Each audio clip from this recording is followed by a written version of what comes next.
All right, guys, what I want to do is I want to do a little walk around. This thing is so cool. It's been a while since I've done one of these. Clearly, as you can see, I'm on the new 17 in a tiller format. It's a 30 horse. This boat's headed over to South Carolina. I'm out here in a big lake. While I was running around, I was looking to see if I could see any carp and couldn't see any. So another day for that. But what I want to do is I want to go over this boat and you'll see different shots. But basically we have a low profile cut-in polling platform. The owner wanted to be low profile, get the hoop inside the boat. Still enough room for the 30 horse to trim. We have on the slimline cushion. I want to show everybody. This one's got a bolster in it, but as you can see, it's got enough room and enough padding. Feels good on the booty. You can turn around and still open up and get into your hatch. Underneath, you have the V-Marine spools set up for 3 fly rods, both sides, up to 9.5 feet. Front deck. Nobody's in this. And by the way, with a 11 pitch prop, now about 20 gallons, 20.5 gallons of gas. We started with 22. Trolling motor, push pull, get an 11 pitch prop. We don't want to run it too hard, but we're hitting 30 and just over 30 miles an hour. Now the customer will never run it with 22 gallons. Right now with me in it, with this load and everything, we're hitting right at and just over.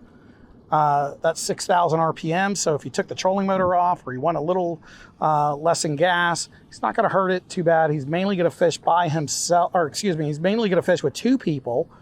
My weight and then somebody lighter. So if he took the trolling motor off and if he ran it with 5 gallons of gas like he typically does, he's not going to over rev, he's not going to hurt it. But what he's going to be able to do is get more speed.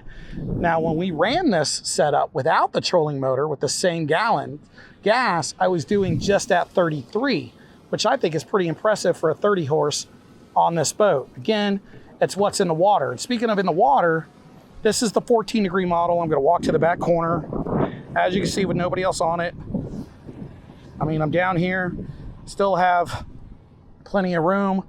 It's easy to walk the gunnels in this boat. And I want to open up the hatches. So again, we got a casting platform going on here. Key locking latches are standard. You can see how much room we have. You can get all to your stuff. Going to the back, need to turn it. Now let's open this one up and look at that.